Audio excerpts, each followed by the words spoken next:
So,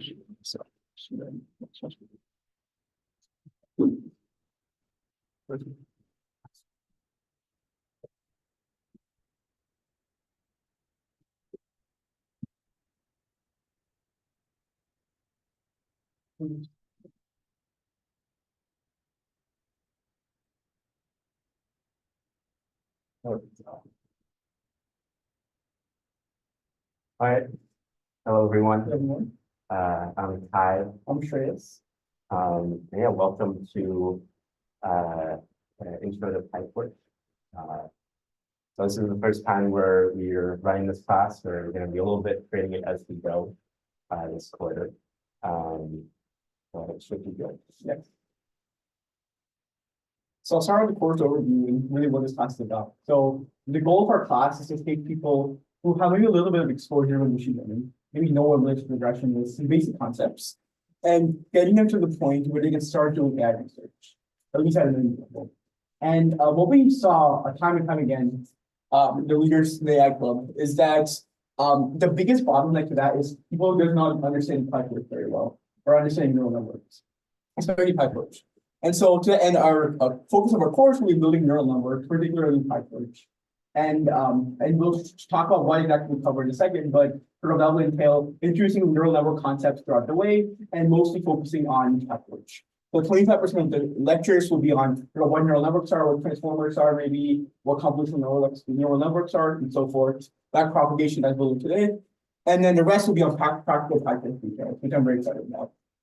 And on logistic details, we'll have classes on Tuesdays at 2 p.m. in Gates number 4.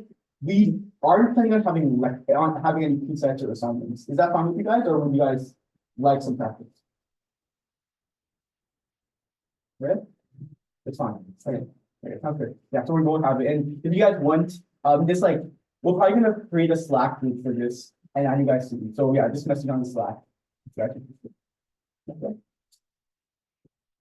So lecture topics, well, first, and this is what's Kai going to teach in today's lecture, it's what a neural network is, and we're going to sort of maybe you guys start around it.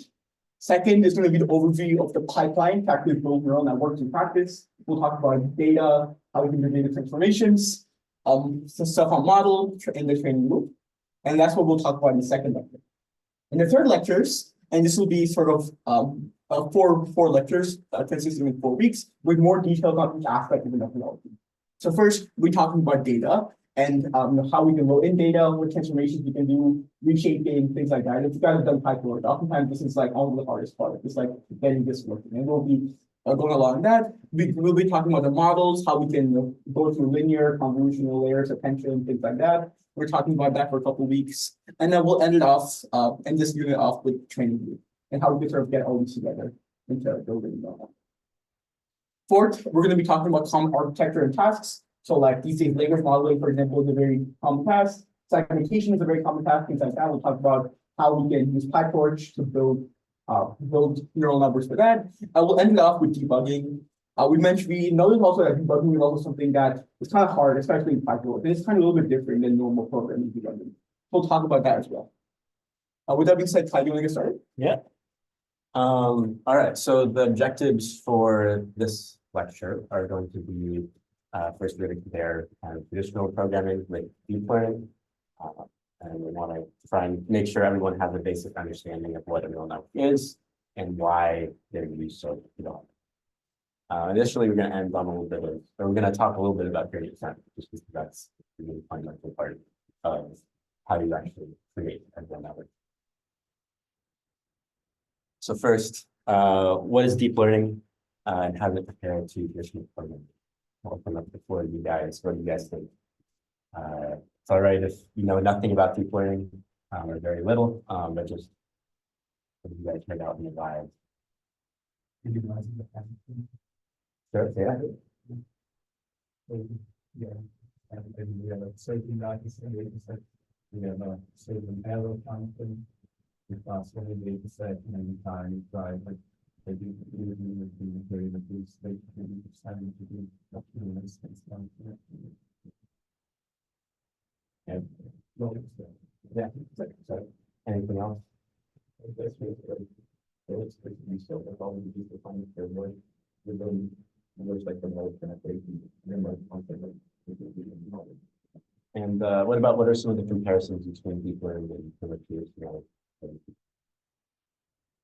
The model itself is where you use it's like maybe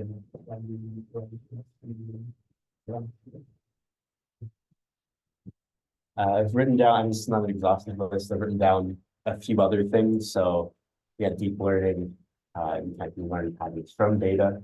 However, it's also becoming a lot harder to interpret than traditional programming. You also tend to need a lot of hardware, especially like GPUs, TPUs, that kind of thing. Initially, the time is often dominated by training these models rather than traditional programming where the amount of time is really dominated by the parameters. All right, so what is traditional programming versus machine learning here? We've already kind of said this. So in traditional programming, you as the programmer take inputs and you create a program that takes those inputs and yields some outputs. In machine learning and deep learning in particular for this class, you take in, the computer takes in both inputs and outputs and kind of that puts a model or a program that's able to also predict outputs. And so for the longest time, most of what we did with computers was with traditional programming. So, and we got very, very far with this. For instance, Deep Blue, that was the first chess engine to be a grandmaster or something like that, was done using mostly traditional programming. Additionally, we went to the moon using traditional programming.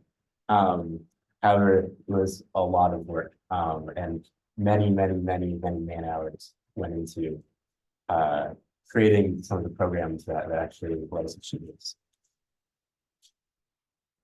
And so one of the things that AI researchers has found over the years is that it's more general methods. It's methods that are most able to scale that do the best in the long run. So you might be able to eke out a little bit more performance by doing something clever, or maybe making like adding some extra feature engineering, but that's only going to get you so far. And if you want to make the program even better, you then have to do even more of that. And that gets harder and harder. Whereas if you're able to create methods that scale really well, such as machine learning, you only have to wait a few years until the compute available to you gets a lot better, rather than get stuck, trying to figure out clever ways to solve the problem. Okay, so how do we actually learn from data?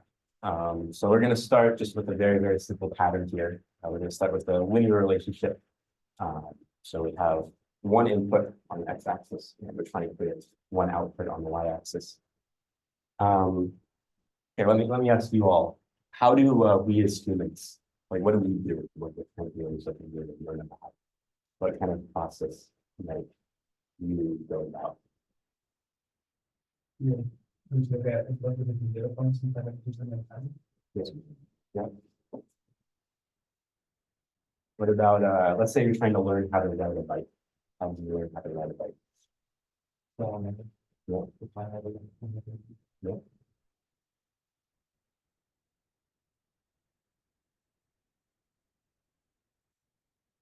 Yeah. So this is kind of similar to what you guys said.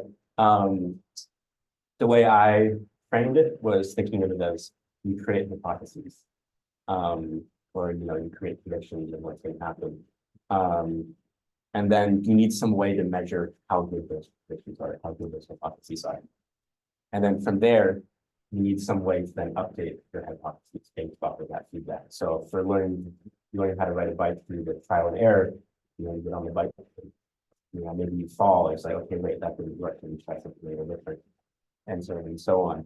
If you're learning, I don't know, math, for instance, you might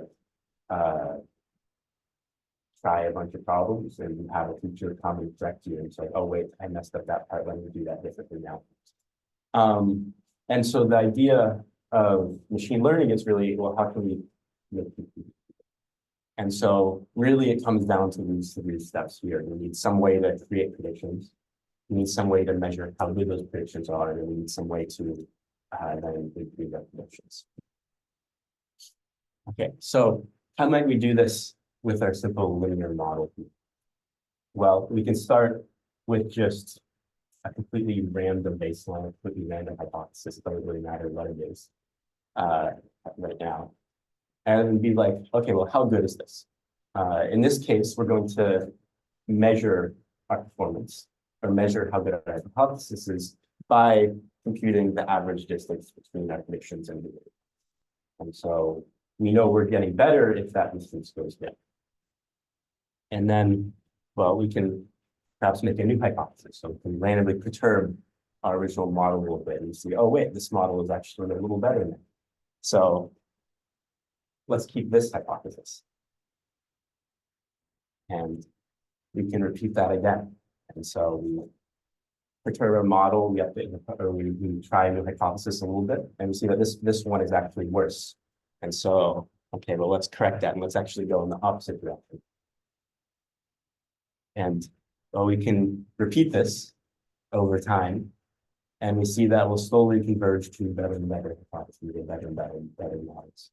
So on the right here, we're plotting basically the model in the parameter space. So we have the linear model AX plus B, and so we have A on one axis and B on the other.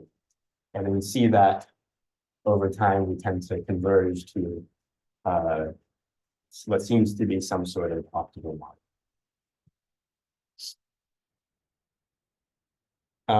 Okay, so does anyone see any question? Oh, so that's the roles left in qualitative thinking, or and like wasn't those straight up kind of like when you're all using the reaction, you know, like what I think. Yeah, so what we're doing right now, which is exactly what you noticed, is we're just choosing a random direction to go in and see if we improve. And if we don't, then we go in the opposite direction. And so this is actually what my next point was, is okay, well, what's the issue with this? And well, one thing we see is that if we track our progress with parameter space, oftentimes we kind of want to end up here. That's the goal. And what we see is we end up often moving kind of parallel to the direction we want to go. And so the question is, how can we not do this? How can we know that we're moving in a direction that will improve our performance? And so the idea is that linear functions are really easy to minimize. So linear functions are very easy to look at them and say, okay, here I am, and this is the direction that I go in to make the function smaller. And now we don't have a linear function. We have some sort of weird, crazy, arbitrary, complex function, but we do have a trick we can use, which is the gradient. And now the gradient essentially allows us to compute a local linearization of the function. And so we just use that local linearization as an approximation function, and then we try and minimize the value. And so if we do this, if we instead use the gradient and we try and go in the direction that go in the opposite direction of the gradient, actually, the gradient goes the increasing direction, we see that we converge much more smoothly and much quicker. And this is what AI researchers have discovered to work really well. And so they gave us a name, which is gradient descent, which probably most people have played about. Are there any questions so far?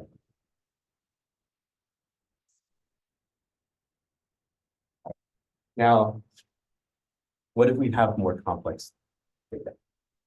Okay. So I'm sure any of you could have looked at that plot and just like, okay, let me draw a line through that very easily.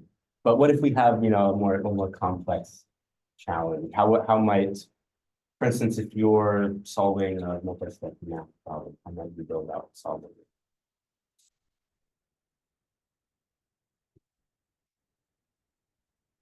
Or if you're looking at an image and then trying to identify if something is a pattern or not, kind of thing is much easier.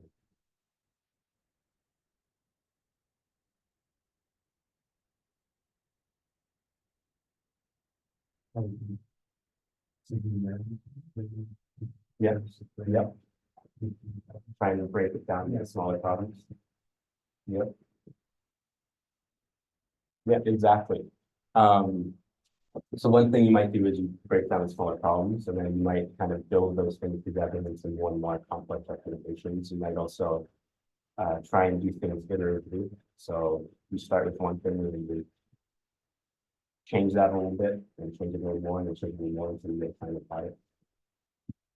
And so this is what deep learning. And so in deep learning, we have our inputs and we have what we call layers. And so these are really just functions that we apply, usually mostly sequentially, that allow us to work in this very iterative way. And so for the linear case, we didn't really have to do that because it was so simple. But as we get to more and more complex problems, it becomes really, really challenging to solve with a single step. And so what tends to help is if we allow the model to work in this very, very iterative way, where it passes inputs to layers and then passes those outputs into new layers, it tends to work really, really fast. And AI researchers have found many, many different kinds of layers that seem to work for various different problems and many, many different ways to combine them. And we'll go over some of these later in the course. But it's just a taste of some of the chaos that's out there. But this is exactly what you said. So this is, I believe, an inception model where some researchers, I think from DeepMind, I believe, possibly OpenAI, I don't remember which, we're trying to interpret what different neurons or different layers in the model were actually doing. And so what they found is that in one of these layers, 4B, there's a few different parts of the model that seem to work really well at detecting various parts of the water.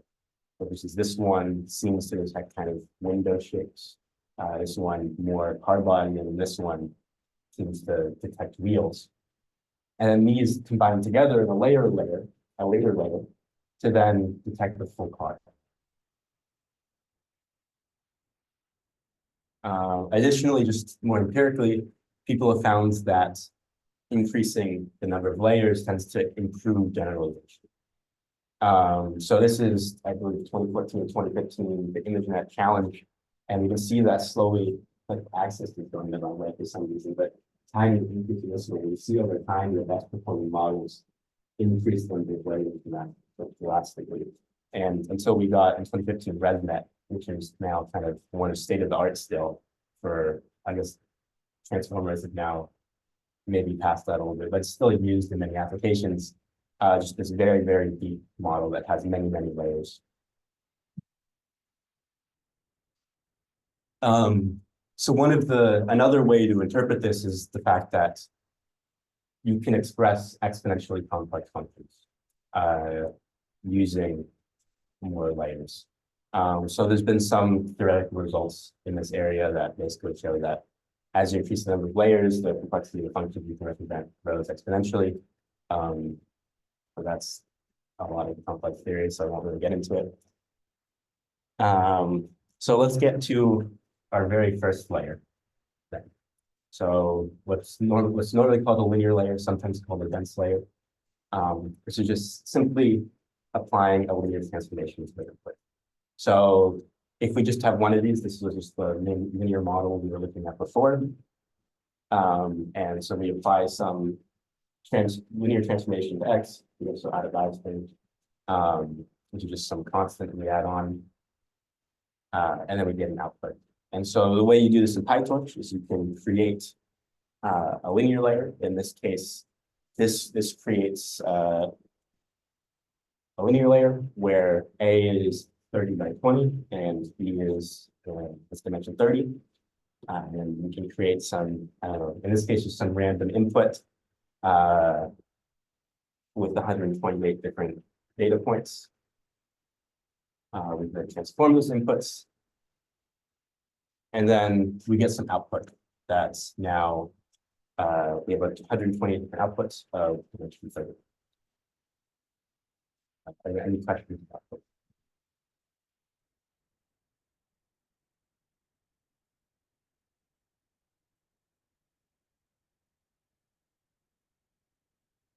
Solid. All right. One issue with this, though, is if we just naively stack these linear layers together, is we actually aren't gaining any extra functionality.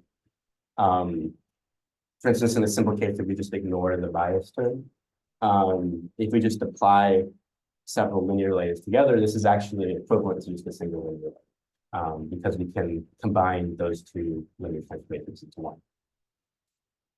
And so the trick that people have discovered is, well, you can simply insert some nonlinear function in between. And so here are the three most famous ones. You have the sigmoid activation function, and activation function, and a Rayleigh. Nowadays, most people tend to use a variant of Rayleigh for most things, where it just kind of smooths out that kink a little bit in some way or another. But the idea is that using these functions, we can now learn functions, or we can learn models that are no longer, which is what most data is. All right, so here, just have a website for you that you guys can go to play around with a simple two-layer model, and you can kind of see how the representations are kind of being iterated through the different layers, and get a better stance of what, how the models actually transform these simulated inputs.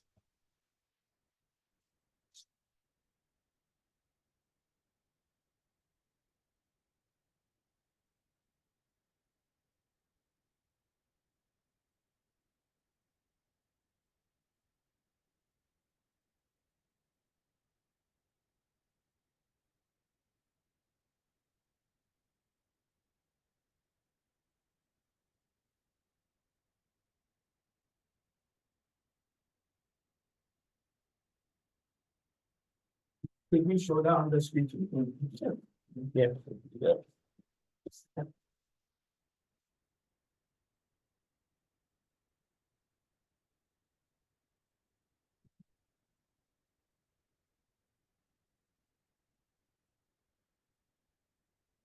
All right, so yeah, here's the website. We can see we have two linear layers with TANH activation functions, and then a final softmax activation function at the end, which is another kind of activation function.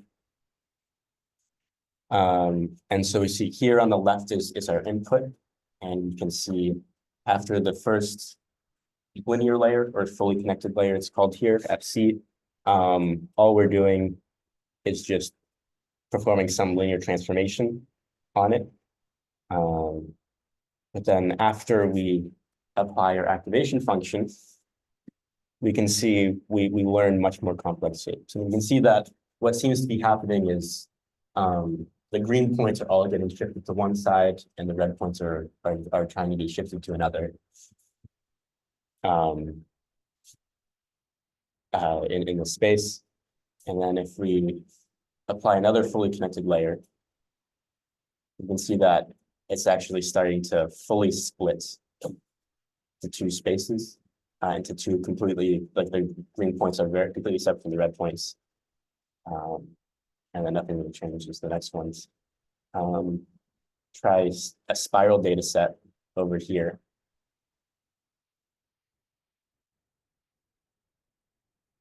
We see that it's doing a similar thing again here, or at least trying to, although this is a much harder problem, where it's trying to separate the green and red points. And we see that, oh, actually, after the second fully connected layer, it's now kind of managed to get green points on one side and red points on another. By another activation function, separating one more, and then it collapses it down into the final space there.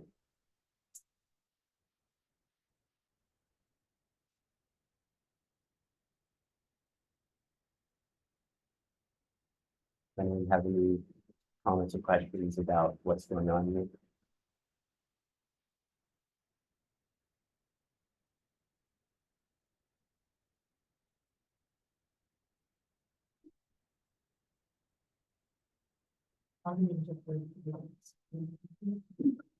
Yeah, so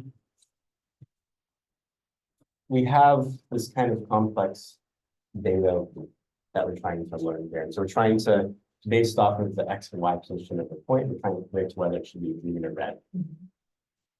And so what we can see as we step through the different layers, and that if you look at the outputs of the layers, basically how they're transforming the 2D points, we can see that as we get further and further, these red and green points are now starting to become more separated.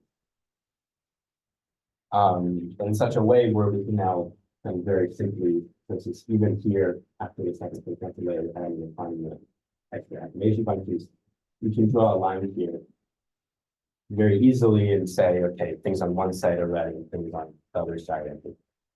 And so what this model is doing is it's trying to learn how to some way to transform these inputs so that it becomes easier and easier to then figure out whether it should be green or red. So it's some sort of information. Yep.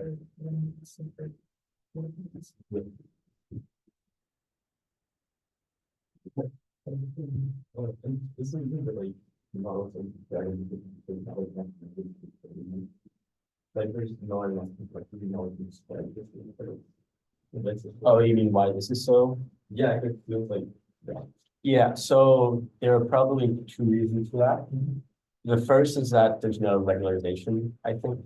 Actually, there is a little bit of regularization, but not much. And yeah, the other thing is there's kind of not no data. So there's nothing to all of these points are really out of distribution.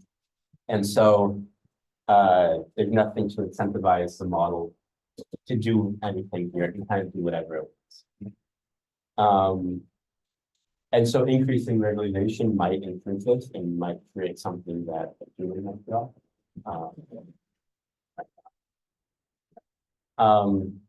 It could be a little bit the function is overfitting. So it could be there's, I mean, this is, I'd say this is a complex data set, but it's not that complex. And so it could be that this is also just there's still to the model being too large for this. Why? Is there a specific reason why we use a hyperbolic tangent and we just have why actually like that function instead of That is a very good question. So this website was actually made by Andrei Karpathy in, I want to say like 2014 era. It's somewhat old. So this was a little bit before like Rayleigh took off and really became mainstream. And so this is when most people were still using sigmoid and kind of these tanh activation functions, which are inspired more from like neurons and human brains. But there is some theory into like what makes a good activation function. But it's a little hand-wavy and a little bit. But like in general, I mean, are you heard like someone told you more like a very simple function, but also simple to derive that breaks like linearity. Yeah, so it's generally activation functions are fairly simple. These days, most of them are and tend to be. I think there's some evidence that good activation functions should kind of be somewhat horizontal on one side and go up to infinity on the other. I don't know how true that is. A lot of it is just trial and error and just seeing what works well, which is important. But that's the kind of the state of things for a lot of this stuff. Any more questions? All right.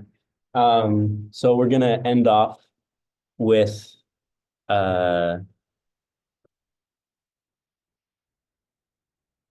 one more interactive demo.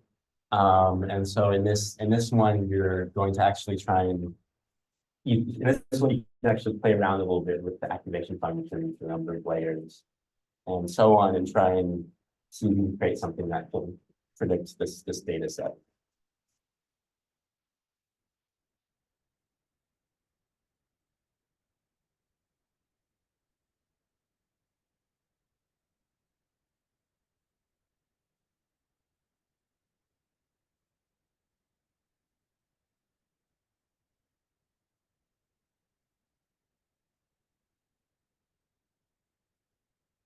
And one fun game you can play is seeing how small of a model you can make that still uh, has very high accuracy.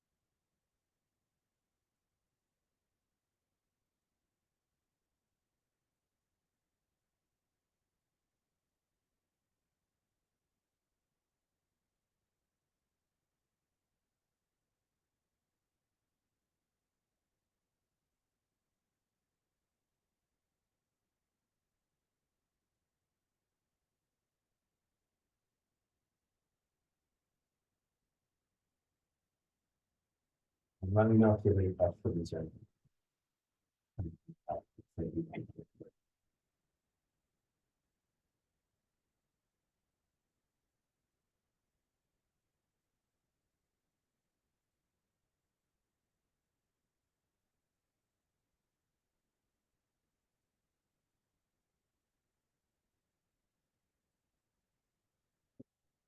Maybe variants that they would play noise.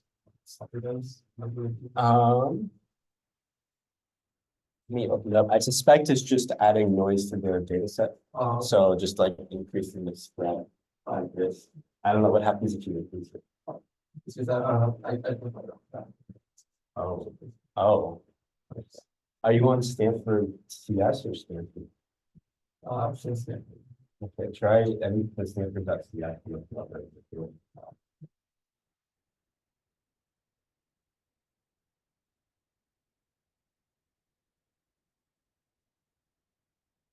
Oh, that one, it looks like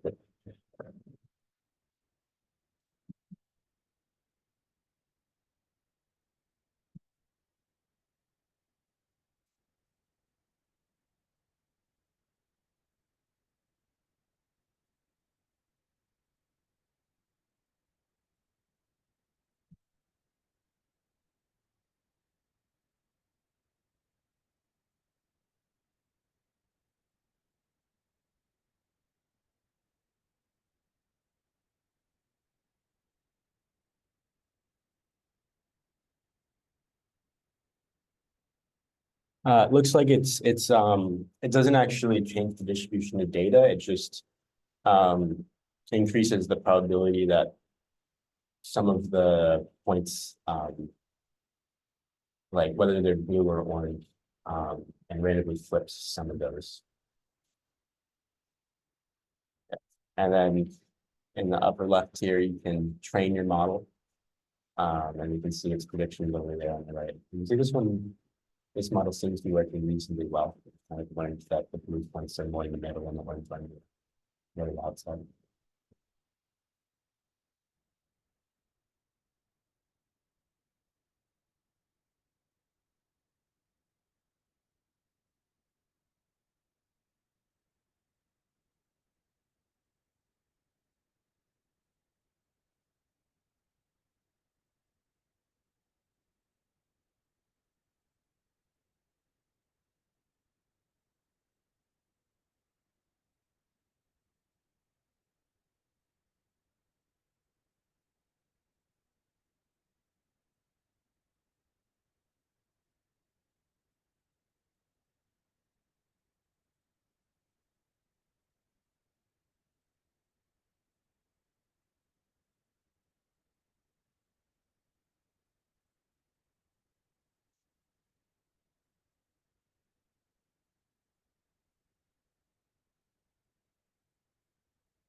Yeah, so the number of neurons is basically you can think of it as like the dimension of the transformation. So one of the things you can do is we start with a two-dimensional input. But it could be that the problem is not inherently two-dimensional. So for instance, if we go to this like spiral, or maybe this one's a better example. We go to this, let me move the noise. If we go to this example here, it's being represented in two dimensions, but what we're trying to look for here is a better way to represent it that's easier to actually split them into two different groups. And so one thing you could do is actually project this into three dimensions onto maybe like some sort of like upside down cone. And then suddenly in three dimensions, all of the blue points are up high and all the orange points are down below, and something that's really easy to separate them. And so the idea is that if we would transform the input into higher dimensions, sometimes that might be easier to actually transform or represent.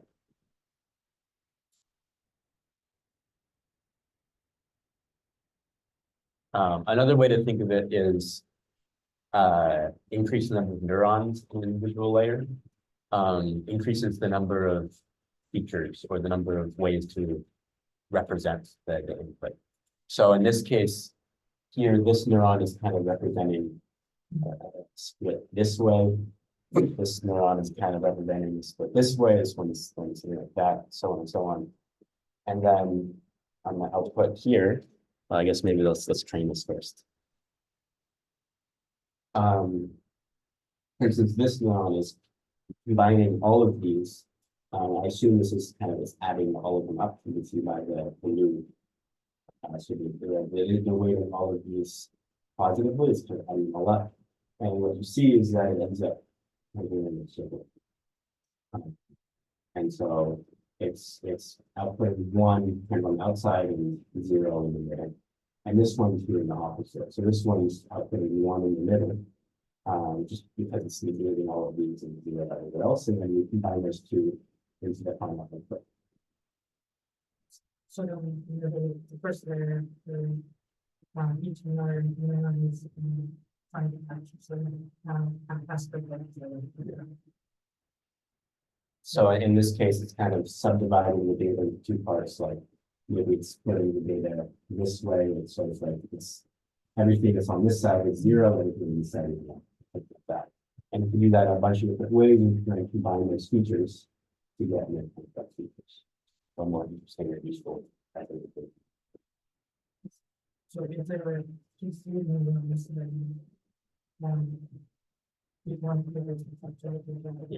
It might be a lot harder.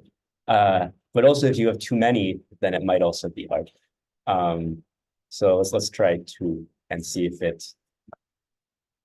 Yeah, so in this case, it only has so much to work with here. And so it's able to capture a feature like this, and it's able to capture a feature kind of like this. And it's sort of able to combine those a little bit to get something here that is nothing to tell it whether or not to these things. And so it's just there's not enough data for it to there's not enough ways to represent the data effectively.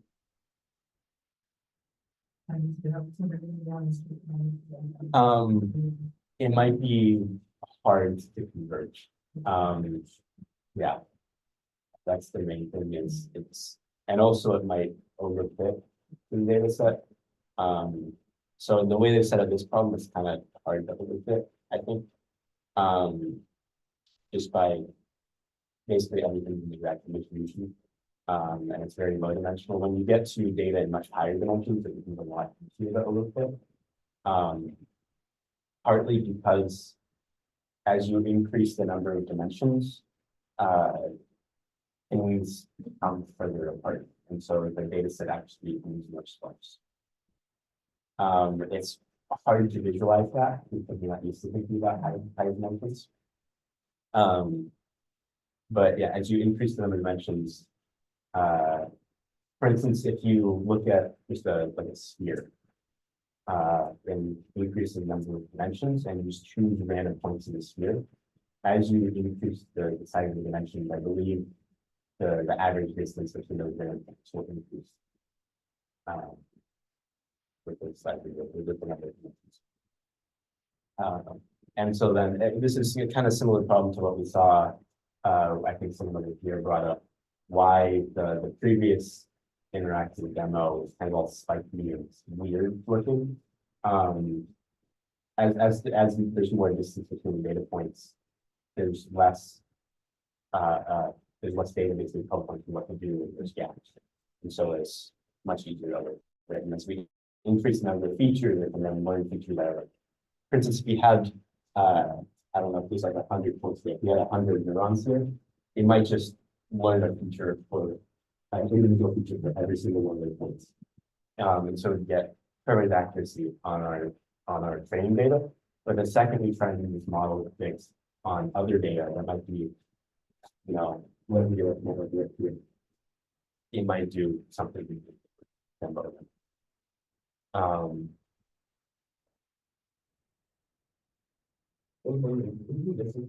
We have like, okay, so it's legally from the moment we need another point, but then we also add like synthetic features, like we can extract information about those features from the first feature. So like we don't add information, we just like move more specifically rollbacks. You mean these? Yeah, yeah, like it's not a common thing, but it's really adds like extra features because we say like rollbacks. Like in these videos, like give enough layers and enough complexity to just figure out this kind of time zone. And once we like figure out more complex time, there's probably better for the specific economic. So those are like time to get specific because Yeah, so it really depends on your specific use case. So for some problems, adding synthetic features can really help a lot. Especially because some problems, it might just be hard to represent things a certain way. Reaching out. Yeah, feel free to leave if you have to go. Yeah, so some features might actually be somewhat hard to learn and might take many layers of a network to actually learn those features. And so you could just make the network bigger. But you know, perhaps you don't have enough memory to load that model. Or you're really optimizing for speed and efficiency. In that case, you might actually introduce some of the features, just so the model doesn't have to learn them itself. The model definitely can learn them eventually. It just might be a little harder. And so, for some things like really large foundation models, like image generation, and things like that, they're just letting the model learn everything. And that's that whole thing about the bigger lesson, where if you're really trying to make a model scale well, you just want to keep it simple. But oftentimes if you're working on more like a very specific use application, and where you don't necessarily have the research to scale it up, in that case, you will often adding additional features. The response going to be posted in there? Yeah. So after class, I'll be at the Slack note, post the slides and recording, and soon we'll be posting like this type of one. Any other questions? So I'm in there. That. Thank you everyone for coming. Thank you much. And by the way, guys, is Slack a good platform, or would you guys like to pick ups? Yeah, it's like Slack class. Yeah, so yeah, just a Slack.